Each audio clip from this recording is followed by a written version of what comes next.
Bonjour à tous et à toutes. Alors sur cette chaîne, j'aime beaucoup parler des femmes et des religions, de la place des femmes dans les religions. J'ai déjà parlé d'une femme pasteur, de la première femme rabbin, d'une femme qui aurait été pape, mais aujourd'hui, je vais vous parler de la première femme prêtre catholique. Je vous vois venir, vous allez me dire mais ça n'existe pas, mais comment, ce n'est pas possible, les femmes n'ont pas le droit d'être prêtres. C'est contre nature, hein.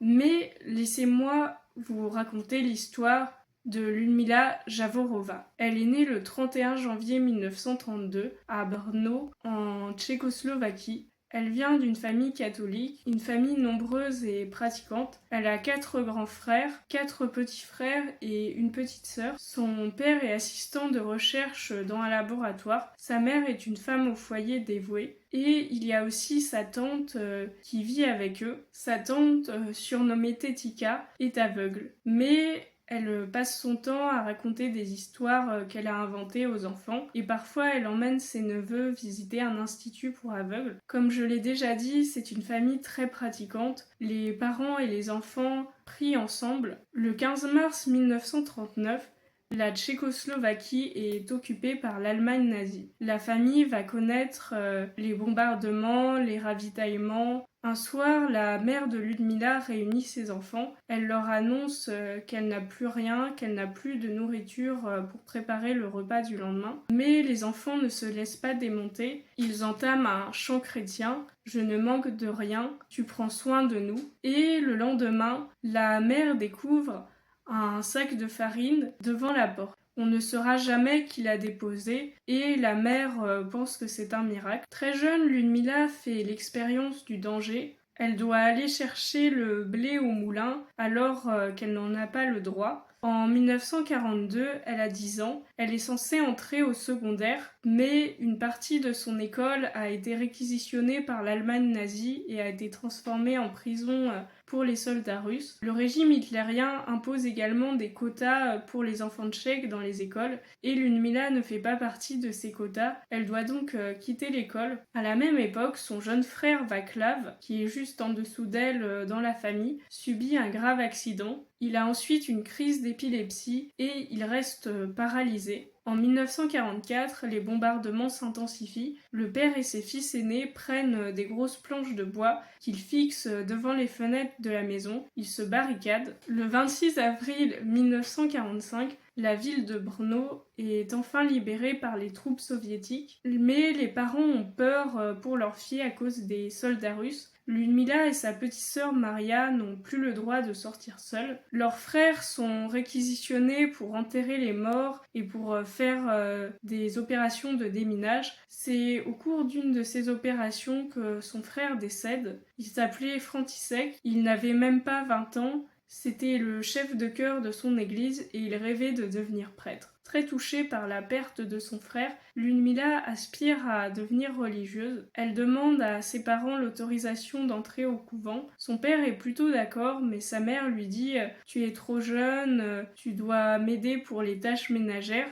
Ludmila se rend au couvent sans l'accord de ses parents et y reste quelques jours. Finalement, son père vient la chercher et il trouve un compromis. Ludmila n'entrera pas au couvent, mais les bonnes sœurs lui donnent la clé de la chapelle et elle peut venir y prier quand elle veut. À 17 ans, Ludmila entre d'abord dans un institut de formation pour les jeunes filles qui prépare les filles au mariage. Elle veut d'abord devenir infirmière, mais comme elle est trop jeune pour entrer dans les écoles d'infirmières, elle travaille d'abord dans un hôpital. Dans ce nouveau régime communiste, elle est ensuite forcée de travailler à l'usine. Les haut-parleurs diffusent de la propagande soviétique. Tout le monde s'appelle camarade et pour se saluer on dit vive le travail. Mais les grèves sont fortement réprimées et le travail est dur et épuisant. Heureusement, le directeur de l'usine se rend compte que Ludmila est à la peine. Il la prend sous son aile, il en fait sa secrétaire, il la forme à la dactylographie et à la comptabilité. Ludmila est donc chargée de s'occuper de la paye des ouvriers. En 1964, elle fait une rencontre qui a bouleversé sa vie. Félix Maria Davidek, un des amis d'enfance de son père, est sorti de prison après 14 années dans les geôles du régime. Félix est prêtre, mais il a aussi un diplôme de docteur. Il a étudié la psychologie et il est très ouvert. En 1948, il a fondé une université catholique, mais en 1950, il a été arrêté et accusé de complot contre l'État pour avoir fondé cette école. En prison, il a réuni les professeurs d'université qui étaient emprisonnés avec lui et il a recréé une université pour les prisonniers. Félix donne des cours de philo à Ludmilla et il lui confie son projet. Il veut recréer son université catholique et il veut même former de jeunes hommes à la prêtrise. Ludmilla va lui servir d'intermédiaire. La première réunion de la nouvelle université est organisée chez Joseph, le frère de Ludmilla. Le cours commence toujours par une messe et Félix parle de théologie, il écoute les radios étrangères et il raconte les nouvelles qu'il a entendues de l'étranger. Il parle aussi de cinéma, d'archéologie et il s'intéresse même à l'informatique et à la cybernétique. Il est plutôt progressiste par rapport à l'Église. Il est proche de Teilhard de Chardin et alors que l'Église ne reconnaît pas encore la théorie de l'évolution, lui il la reconnaît. Peu à peu, un petit groupe se forme. Ils se font appeler la Conoates, du grec ancien konoata, qui veut dire communauté. Félix est très proche de ses élèves, il leur donne aussi des conseils de lecture. Souvent 30 à 40 personnes se retrouvent lors du cours et ils doivent rester entassés assis par terre. Il y a majoritairement des garçons et des jeunes hommes, mais aussi quelques jeunes filles. Ils doivent aussi faire très attention pour ne pas attirer la STB, la Sûreté de l'État, le service de renseignement. Ils n'arrivent jamais en même temps, ils ne prennent pas les transports en commun ou la voiture. L'adresse du lieu change régulièrement. Ils doivent garder les rideaux tirés et ça devient très vite étouffant. Ils n'ont pas le droit non plus de parler trop fort. Les cours commencent la nuit et se terminent le matin. Forcément, c'est épuisant parce que les étudiants suivent leurs cours la nuit et le jour, ils sont obligés de travailler. Ludmilla elle-même ne dort que 2 ou 3 heures par nuit. Mais il reste un petit problème. Les jeunes gens qui ont suivi leurs cours à la Conoates ne peuvent pas être ordonnés prêtres. Félix trouve une première astuce. Il crée des partenariats avec des évêques en Allemagne de l'Est. Comme ça, ses élèves peuvent voyager et peuvent se faire ordonner prêtres à l'étranger. Ludmilla les accompagne, elle fait quelques voyages, mais c'est assez risqué et pas très pratique. Finalement, Félix réussit, avec l'accord du Vatican, à se faire ordonner comme évêque clandestin parce que à l'époque du communisme, dans les lieux où l'Église était très contrôlée, il y avait des évêques officiels et parfois des évêques clandestins. Félix, qui est particulièrement progressiste, critique le fait que les femmes n'aient pas le droit d'être prêtres. Il parle de règles néolithiques. En 1970, a lieu le premier concile de la Conoates, une sorte de grande réunion où les membres de la Conoates débattent de discussions théologiques. Ils décident de voter pour savoir s'ils doivent ou non ordonner les femmes prêtres. À l'issue du vote, il y a 50% de pour et 50% de contre. Ludmilla éclate en sanglots, mais Félix la soutient. Le 28 décembre 1970, Félix ordonne son amie Ludmilla dans la clandestinité. Il y aura d'ailleurs 7 femmes ordonnées prêtres dans la Conoates, mais Ludmilla sera la seule à se faire connaître. Ludmilla fait surtout un travail d'accueil et d'accompagnement, comme elle ne peut pas vraiment dire la messe non plus. Elle reçoit des femmes qui lui racontent des choses qu'elles ne peuvent pas forcément dire au curé de leur paroisse. Elle lui raconte les abus qu'elles subissent de la part de leur mari. Il y a même une femme qui lui dit mon mari me bat, un jour je vais le tuer. À un moment, il y a aussi une vieille dame qui est sur le point de mourir et qui dit à Ludmilla quand je rencontrerai le bon Dieu, je lui dirai qu'on a besoin de femmes prêtres. Mais les années 70 sont aussi une période difficile pour Ludmilla. Elle perd son frère Vaclav, celui qui était paralysé. Sa santé se détériore, sa vue commence à baisser et on lui diagnostique une maladie rare, la maladie d'Addison. Un jour, alors qu'elle et Félix voyagent dans une autre région de Tchécoslovaquie pour aller rendre visite à d'autres membres de la Conoates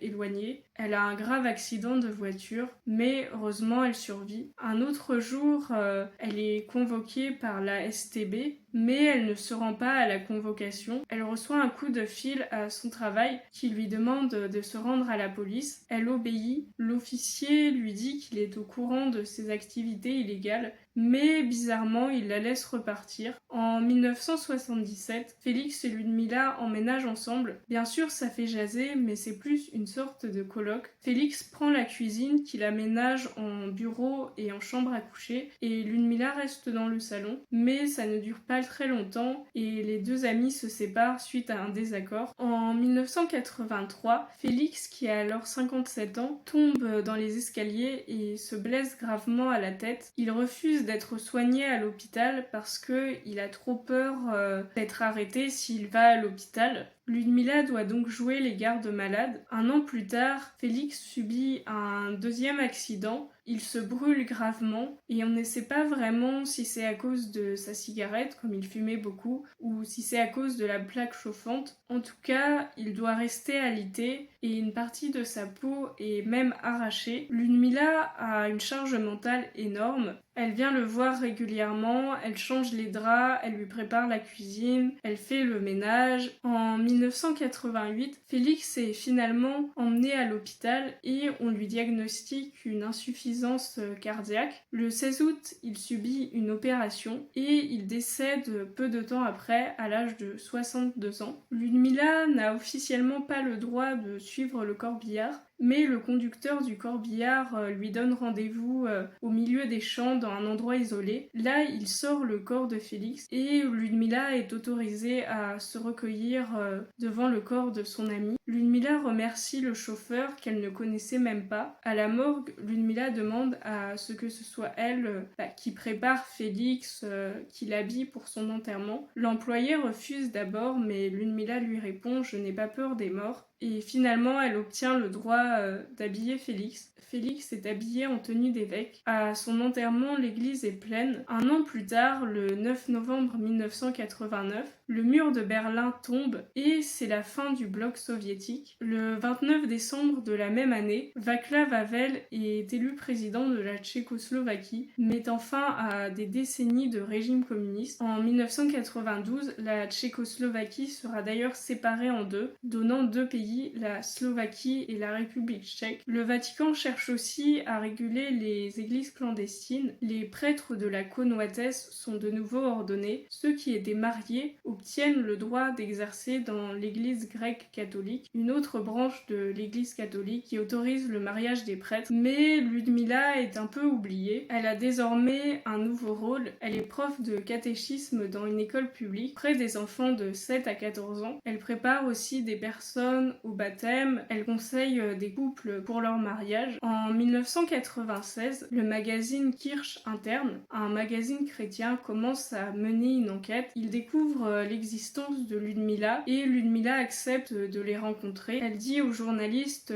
qu'elle préfère que son histoire ne s'ébruite pas, mais quelques jours plus tard, Kirche Interne publie une photo de Ludmilla avec un bandeau disant « Je suis prêtre catholique ». Ludmilla est effondrée, elle s'enferme chez elle, elle est harcelée, elle reçoit de nombreux coups de fil et elle a surtout peur de perdre sa place d'enseignante. En 1996, son évêque la convoque et la renvoie. Elle essaye de lui expliquer qu'elle voit des églises vides. Son évêque lui dit qu'il la comprend, mais qu'il doit suivre les ordres de sa hiérarchie et qu'il ne peut rien faire pour elle. En plus, il y a aussi un jeune prêtre conservateur qui arrive dans sa paroisse et Ludmilla n'a donc plus le droit d'enseigner. C'est vraiment un déchirement pour elle. Elle est catholique, elle aime son église et elle ne veut pas changer d'église. Mais en 1997, elle est invitée aux États-Unis par une association, la Women's Ordination Conference, et c'est là qu'elle rend public son parcours. En 2011, elle reçoit le prix de la fondation Herbert Haag pour la liberté dans l'église, un prix qui récompense les personnes ou les institutions qui ont œuvré pour la liberté d'expression ou qui ont montré un grand courage. Il a par exemple récompensé les victimes d'abus sexuels dans l'église ou encore des personnes chrétiennes, juives ou musulmanes qui ont œuvré pour le dialogue interreligieux. Ludmilla a aujourd'hui 93 ans. Elle préfère rester discrète comme à son habitude. Le pape François a montré une certaine ouverture sur ce sujet. La religieuse franciscaine Raffaella Petrini a été nommé à la tête du gouvernorat du Vatican, un poste stratégique et traditionnellement occupé par un homme, mais pour autant l'Église catholique refuse toujours l'ordination des femmes prêtres. Est-ce que le nouveau pape Léon va changer les choses? Non, certainement pas, mais on peut espérer que dans quelques décennies, les femmes catholiques pourront elles aussi être prêtres, comme les hommes et comme les pasteurs protestantes. J'espère que cette vidéo vous a plu, j'espère qu'elle vous a intéressé. N'hésitez pas à liker, à partager et à vous abonner. Et à très bientôt pour une prochaine vidéo.